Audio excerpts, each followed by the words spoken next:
तुलसीदास कहे हैं। पहले बता दें कि 11:50 पर हम लोग इकट्ठा हुए हैं किस अवसर पर? अगर 2024 के वर्षांत वर्ष के अंत में और 2025 के वर्षारंभ के मिलन बेला पर पुराने समय में भगवान ने भजन के जो किए पुराने समय से नए साल में भजन प्रवेश के लिए कहा कि हे प्रभु ये पुराना साल तो बीत गया, आपका भजन ऐसा ही लड़ी लगा रहे कि आगे भी भजन करते जाए, इसलिए हम लोग इकट्ठा हुए हैं। और इसमें जो आनंद है संसार के किसी भी वस्तु में आनंद है। जो जानता है उसको पता है कितना आनंद है भगवान के भजन। भगवान क्या चीज है आगे सुनिए इसके बाद। तो भजन प्रवेश करे हैं तो भजन प्रवेश के बाद कितना देंगे? 10 मिनट पुराने साल से और 10 मिनट नए साल से मिलके भजन प्रवेश होगा और उसके बाद भंडारा शुरू होगा। तो अभी थोड़ी देर इसका मजा लीजिए, उसके बाद में ध्यान। जिनको ज्ञान है वो सुमिरन करें, जिन बेचारे को ज्ञान नहीं हो राम राम कहे, ताकि राम राम कहने से भी फायदा है। भगवान जबता है हमको याद कर रहा है, राम राम कहने से भी कम से कम ये होता है भगवान कि हमारा भक्त हमको याद कर रहा है। बड़े ठीक से याद करना नहीं जानता हो लेकिन याद कर रहा है, भाव उसका है। तो बस जो भगवान को याद करता है भगवान भी उसको ही याद करता है। भगवान कोई दूर की वस्तु नहीं है, सबसे नजदीक। न उतना नजदीक आपका बेटा है, न उतना नजदीक पत्नी है, न बाप है, न कोई नहीं है उतना नजदीक जितना भगवान नजदीक है। कहाँ है वो? सुनते हैं कहाँ है? सबके हृदय में बैठा हुआ है। गीता में ये नाम है बसामी वैकुंठे भक्तम हृदय मनाच यत्र मम भक्ता गायन्ति गुणा तत्र तिष्ठामि नारद। फिर मन कर मैं वैकुंठ में नहीं रहता, भक्तों के हृदय में नहीं ब्रह्मांड में रहता। जहां मेरा गुणगान होता है मैंने सत्य का संग किया जाता है, जहां मेरा गुणगान होता है वहां मैं मौजूद हो जाता हूं। तो सबके हृदय में जग गया है अभी। क्यों? तो उसका गुणगान हो रहा है, सुन रहे से जग गया है। जग गया है तो शांति है, अभी शांत है।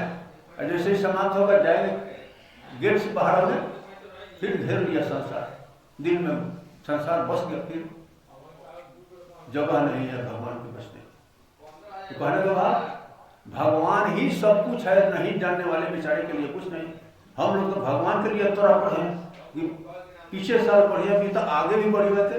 अब कितने लोगों मुंह में पानी टपक रहा होगा सुबह मिलेगा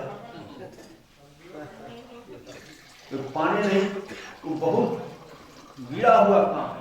मनुष्य का भाव नहीं है।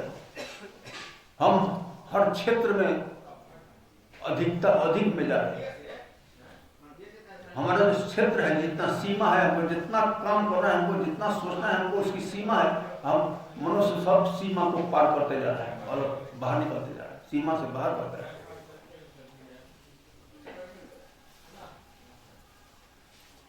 तो जो भजा नहीं, भगवान के भजन को नहीं जाना, उसके दिल में क्या है? रसधार नहीं है। रसधार क्या चीज का? प्रेम रस को हृदय में एक दूसरे को लिए, खाली मनुष्य के लिए नहीं, किसी भी जीव के लिए प्रेम पैदा हो जाए तो उसको प्रेम रस कहते हैं। यही प्रेम रस को जगाना है। भीतर सब कुछ भरा हुआ है, निकालना है भीतर से, उसका तरीका है निकालने का। कोशिश करेगा जो भरा नहीं भजन के भावों से बहती इसमें रसधार नहीं, वो हृदय नहीं पत्थर है जिसके हृदय में प्यार नहीं। एक दूसरे के, एक जीव से दूसरे जीव के बीच में जो प्रेम होता है, आनंद का रस बहता है, प्रेम का रस बह रहा है, उसको प्राप्त करने के लिए भक्ति लाइन में एक रास्ता है। और वही इंसान है पक्का, वही मनुष्य है पक्का जो इसको जानता है।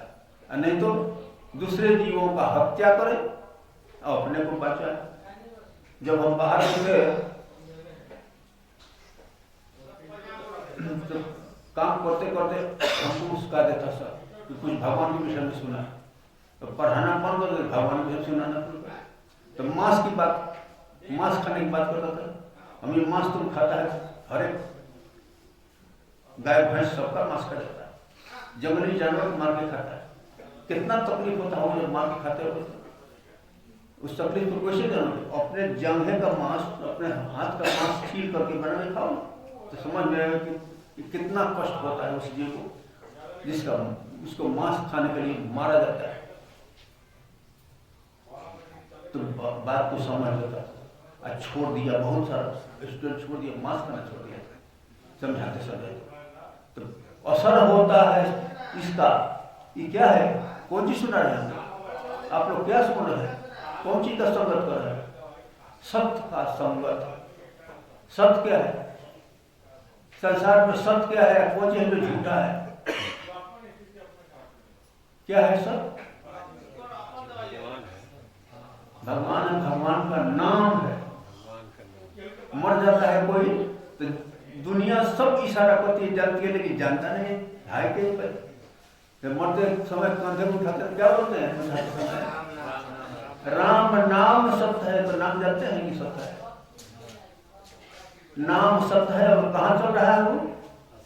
मनुष्य के हृदय सूक्ष्म में चल रहा है भगवान का नाम। उनका नाम राम नहीं है, कृष्ण नहीं है, शंकर, विष्णु, महेश, पार्वती सब कुछ नहीं है, कुछ नहीं है।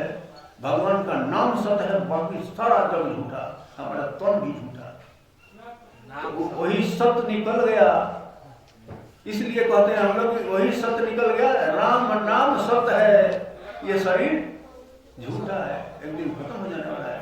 जो चल रहा था श्वासों में नाम, वो सत्य था, वो निकल गया तो झूठा हो गया। उसी को जानकारी कराने के लिए सब हो रहा है कि हम सुखी तो पूरी दुनिया सुखी हो जाए। इतना कीमत है भगवान के नाम में, इतना ताकतवर है, सुरक्षा कवच है। भगवान का नाम लेते हुए कहीं चल रहे हैं, किसी जीव से लेकर मनुष्य पर्यंत सबको किसी का ताकत नहीं है कि आपका टेस्ट चढ़ा कर। इतना ताकत है भगवान का नाम। भगवान का नाम लेने वाला कौन था? थोड़ा सा बता दे। प्रहलाद। हिरण्यकश्यप बाप जिसका तपस्या किया था, ब्रह्मा का ब्रह्मा जी ने वरदान दे दिया कि जाओ, न तुम रात में मरेगा, न दिन में मरेगा, न अस्त्र से मरेगा, न शस्त्र से मरेगा, न जमीन पर मरेगा, न आकाश में मरेगा। तो घमंड की मारे फूल गया बाप हिरण्यकश्यप। उसका बेटा था प्रहलाद, हरही के कोख में सोरही जन्म लिया, देहाती का हो। तो बाप घमंड में कहा कि हम भगवान है, किसको जपता है तुम? प्रहलाद को नारद भगवान ज्ञान बता दिया, यही ज्ञान नाम का ज्ञान। तो कहे जपता है दूसरे को, हम भगवान है, उसको घमंड हो गया। हमारा नाम जब प्रहलाद का नहीं, पिताजी भगवान कुछ और है, हम नाम आपका नाम कहे जपेंगे। भगवान को हम जानते हैं, भगवान का नाम जानते हैं, तो दंड देंगे तो वही डूब जाएगी। तो प्रहलाद ने अपने काम किया था, पहाड़ से फेंकवा दिया, बड़े ऊंचे पर्वत से दूध को भेज उठा के फेंकवा दिया नीचे। छोटे बालक 5 वर्ष 6 वर्ष के बालक गिरा था तो क्या कर रहा था वो? नाम के जानता, नाम को जप रहा, फेंक दिया, कुछ नहीं, देह में माटी भी नहीं लगा। इतना ताकत है नाम में। उसके भी कुछ नहीं तो कहा कि अब इसको हाथी से कुचलवा लो, नहीं मानेगा। तो सुता करके हाथी चढ़वा दिया देह पर, और नाम जप रहा है भगवान। हाथी का बोझ फूल के बोझ की समान नहीं लगा। इतना ताकत है भगवान के नाम। इसी समझे। उसके बाद कोबरा सर्प से स्वाद जंगल से पकड़ ले आओ, अपने दूध को बेहतर। कोबरा सर्प ले आया, गेहूं सांप, अब पहला को कटवा। तो क्या कर रहा था? नाम जप रहा है। भगवान का नाम आज भी वही दशा है। आज भी नाम में इतना ताकत है कि आपको सर्प रस ले, नाम जपने से कुछ नहीं होगा, विष का असर कुछ नहीं होता। इतना ताकत है भगवान नाम, जानिए तो नहीं हो सकता। उसके बाद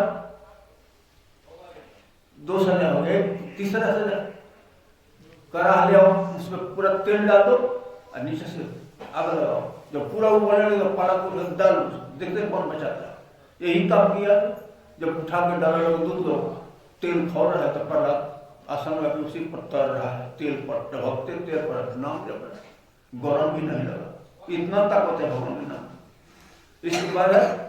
इसके बाद अंतिम सजा, कहा कि लोहे का खंभा ले आओ, चारों से सूखी लकड़ी की आग लगा दो, पूरा कंपन जब लड़ हो जाए, लेकिन बंद हो देखे कौन भगवान बचाता है, कौन भगवान में ताकत है बचा रहे। वही किया सब उसका दूध लेके खम्भा में बांधने जा रहा था लाल खंभे में, तो प्रहलाद को भी हो गया कि और नहीं पहुंचेंगे लगता है, लेकिन भगवान कहा कि घबरा मत, नजदीक गए तो देखा ऊपर, भगवान एक चिट्ठी रूप में चलते दिखा दिया, अपना स्वरूप भगवान दिखा दिया। कहे के लिए हिम्मत दिया कि डर मत, मैं तेरे पास हूं। देखा तो प्रहलाद जब चिट्ठी को, तो चिट्ठी को कुछ हमको क्या होगा, लेकर बांधा तो खंभा पड़ के निकल गया। उसमें नरसिंह रूप में भगवान, आधा शेर का शरीर आधा नर का शरीर, उठा करके रख दिया टंगे पर, धक बिरा दिया छाती। तो कहाँ मरा, न जमीन में मरा न आसमान में, कहाँ मरा, जान है पर।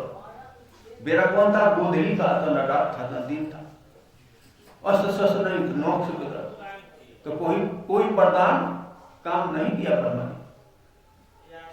कहा गया है रामायण में लिखा कि जो अपराध भगत को करे, राम रोष पावक सो जरे। भगवान का जो भजन करता है उसके साथ कोई अपराध नहीं कर सकता, क्राइम नहीं कर सकते, अतिशय दुख या अतिशय परेशानी नहीं पैदा करते, आपको बर्बाद कर देते। राम रोष पावक सो जरे, भगवान के क्रोध का प्रकोप का गुस्सा का प्रकोप से जल जाएगा, इसलिए बहुत निर्भय रहता है, कहीं भी रहता है। इतना महान है भगवान का नाम, इतना महान है, सुरक्षा कवच है मनुष्य जीवन में, मुक्ति देने वाला है। तो भगवान का नाम जबते शरीर छूटता है, वैसे आदमी जो हम लोग बताते हैं, वैसे आदमी भूलता नहीं, जो हमेशा याद करता है, अपना काम धंधा करता है दुनिया का, नाम जबते जो जिसका शरीर छूटता है सीधे ब्रह्मलोक में जाता है, भगवान के दरबार में उसका पास हो जाता है। इस जीव का जो बोल रहा है, इसी को कहते हैं मुक्ति, मोक्ष की गति प्राप्त हो गई। और जीवन में रहते अति सुख, कोई दुख नहीं होगा। इसी तरह का भगवान का भजन करना बहुत बड़ा धर्म है। धर्म जो धर्म के पथ पर चलता है, कभी उसको संसारिक कष्ट सता नहीं सकता।